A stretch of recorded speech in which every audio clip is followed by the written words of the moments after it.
दोस्तों वहाँ से शुरू होता है गोल्फ ग्राउंड। ये ऐसे पूरा राउंड लगा के, ये देख लीजिए, इस तरह पूरा ये राउंड लगाता है, ये पूरी एमरेट्स हिल का आगे की तरफ।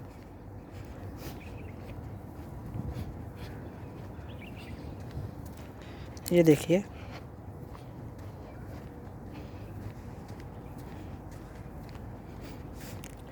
ये पूरा इस तरह से राउंड लगाता है, यहाँ से पूरा ऊपर से यूं घूम के फिर वापस वहाँ पे चला जाता है, वहीं पे उधर। ये पूरा राउंड अबाउट लगाता है। ये देख लीजिए दोस्तों, वो सामने जहाज़।